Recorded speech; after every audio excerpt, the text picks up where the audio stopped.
Now, Alfie Moore, former copper, now comedian, is appearing on stage at the Stafford Gatehouse on a Sunday. It is the 2nd of February, and it is going to be the place to be for some entertainment. The tour is a face for radio, and as ever, he's here to prove that. How you doing, sir? You good? I'm good, Jason. Thank you very much. Thank you for having me on. Now, it's unusual that I talk about radio programs on other people's radio stations, but your Radio 4 show, It's a Fair Cop, is phenomenal. I very often listen to it on BBC Sounds, and I love the way you put moral dilemmas in front of your audience, and we are often end up down the wrong path as to what's real, what isn't, and the way it could work out. Explain a bit about how this came about, because it's all to do with your amazing career. Yeah, no, it's all a bit bizarre. So I'm a copper in Scunthorpe, and my wife, so frontline uniform cop. I was a sergeant at the time. My wife took me to dragged me to a comedy club in Mhm. Scunthorpe in Humberside. There was a new comedy club in town. I'd never been to one. She quite liked the idea, so off we went. I'd had a few drinks in me. It was a professional night with sort of good quality professional comedians. In the middle section, they did this thing where they had two newer acts do 10 minutes each, and then the Mhm. audience voted one through. It was a national competition.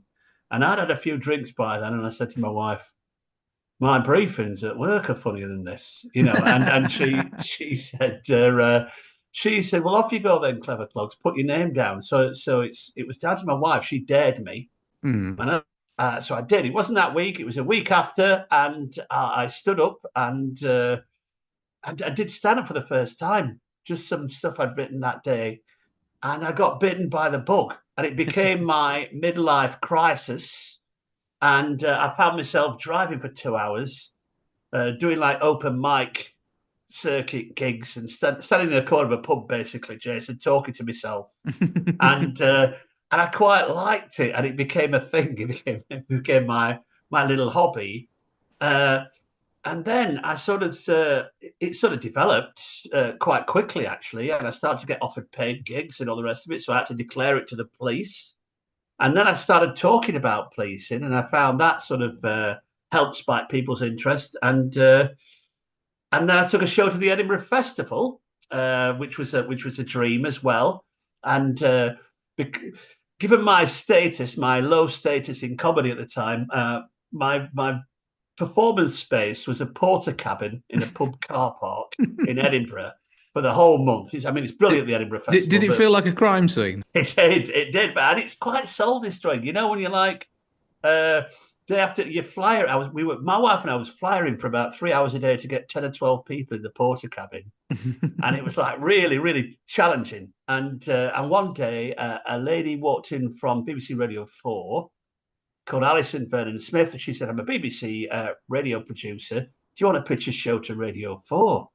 And I said, "Oh, yes, please." So that's how the It's a Fair Cop series started, and the premise of that is that it's recorded live in a theatre, a few hundred people in the room, and I swear them all in as police officers for the duration of the show, and then I set up a real case that I've dealt with different sort of moral decision dilemma points along the way. It's comedy, so there's gags all the way through it and stand up all the way through it, but we talk through this case, and and it became a very popular show. It's now in the ninth series, is about to be recorded shortly, and there's 40 odd episodes on BBC Sounds if anybody's got a long drive coming up, and and and suddenly I was able to sell my own shows, and so I've been touring the last few years uh, because of the popularity of the radio show,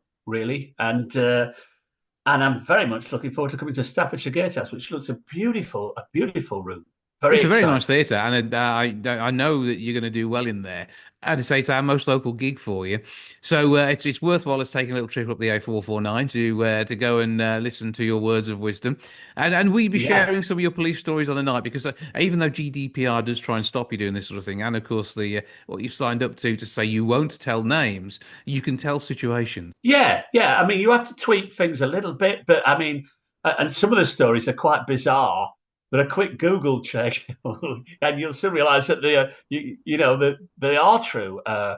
And nearly all of the stuff I do on the radio is based on true stories. It's my style, really. I like anecdotal, and I like to tell a story.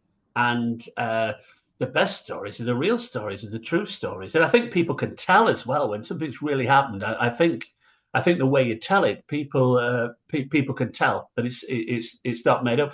So yeah, it's quite a.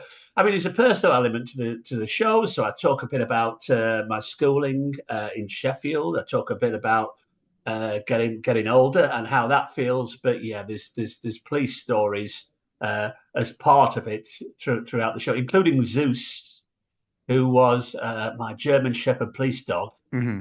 who's much more popular than I am. If I tell a Zeus story, everybody, all the emails I get after the radio show's been on is, can we have more Zeus stories, please? Zeus stories. They don't want to hear me. They want to hear about Zeus. So yeah, police based, and it's got that gallows humour. I'm not rude or crude, and I make no apologies for the gallows humour that we share with our emergency service colleagues, Hmm. and, uh, and I think it's that dark humour that keeps you almost sane, really, in such a I difficult do not job. know how you cope with some of the things that you will have seen in your job, and the same goes for all the amazing people who work in the fire and ambulance service as well. Definitely. Absolutely true heroes every single day of the week, and it must be really difficult just sort of living your own life when you see how the interesting and unusual ways people have messed up theirs. Yeah, yeah.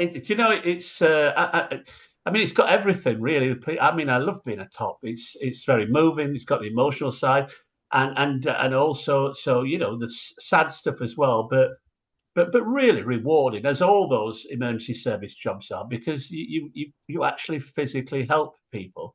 And I know that sort of the police have got getting a lot of bad press in recent years. But to actually be a frontline cop, and that's difficult to read for colleagues in the police. When they're trying Mhm. their heart out, they can't finish on time, they're working long shifts. Yeah, I feel sad for them to read some of the negative press going about, because most of them are absolute diamonds. And Oh, and but the fact is so satisfying that you can actually help people. mhm, yeah. So And in every job, there's always going to be one or two literally bad eggs, and unfortunately, it tarnishes the whole name, particularly when it's something that we're so proud of in the shape of our police. Yeah, and they're easy hits because they never really fight back, the police. So they're quite easy hits for the national media to and negative news sells, as we know, Jason, Hmm. and the sort of easy targets. But having said that, they should be accountable. Of course, they should. We all should, and the policing certainly should be accountable. But it's just so busy. With I won't get on the soapbox about public sector cuts, but they're having to survive on a shoestring, and Yeah, all the cops have got trays full of work and stressed up to the eyeballs at the moment. and if it wasn't for the fact there are exceptions, it wouldn't be news, and that's the thing, isn't it? Yeah, that's true. And I don't want to paint all the press in a negative light either. I had some wonderful relationships with local journalists when I was in the police. The fun thing is you're out on the road, you're making people laugh and sharing some brilliant stories from your time in the police. You're not going back to the steelworks days as well, are you? Yeah, I mentioned the steelworks there. So born in Sheffield, started off in. I'm from a long line of Alfie Moores, who were all Sheffield steelworkers, all engineers in the Sheffield steelworks. But just as my apprenticeship was finishing, there was a recession in the late 80s, and I got made redundant, and so there I was, a young man with a bit of a chip on the shoulder, and zero prospects. So I joined the police, Jason. Obviously, the obvious career move, Well, it's either one thing or the and other, wasn't it? You're either going to be on the side of the police or being picked up by the police, I suppose, at that point in your life. yeah, yeah. And I was very grateful at the time, because there wasn't many jobs you could walk into that paid. I'd just served a 4-year apprenticeship on very low money, Hmm. and I didn't want to go for a low money job again and work my way up. And one thing about the police is you were on decent money from day one, and they trained you up in house. So it was perfect for me, and I loved it. And you know what? The connection with the stand up, of course, it's quite. there's a side of my personality that likes risk, and that can be a negative thing sometimes. But in the police, the blue lighting, which is one of the things I miss, and all that sort of, and running into dangerous situations, a side of my personality really like that stuff. And so when you don't do that anymore, you've got to fill that gap in a positive way, Hmm. uh, hopefully. And stand up does that. It's very similar. Stand up, you get the same buzz. And I mean, policing is a lot about walking into a tense situation, and you've got strangers in front of you, and you've got to make a connection very quickly as a police officer, or you Hmm. get thumped a lot. And walking into a theatre, walking into Stafford Gatehouse, and onto that stage, it's the same. I've got a room full of strangers. There's tension, and you've got to make that connection quickly, or you'll fail as a stand-up as well. So it's Hmm. a lot of similarities, except you haven't got a stab vest and protective equipment on stage. Yeah, well, and hopefully no arrests on the night as well, which is also No, quite an important part of it. But it is Sunday, the 2nd of February. It's Stafford Gatehouse Theatre, as you said, gatehousetheatre.co.uk, or you can give the box office a call on 01785 61980. Have a bit of a natter with the gang there. Get your tickets. Be part of an amazing night of comedy.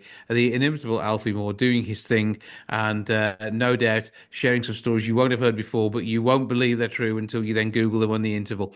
So it is going to be an absolutely amazing night of humour. Alfie, lovely to speak to you. Great to talk to you, thank you. and keep up the good work. Cheers, mate. Thanks very much. See you out there somewhere.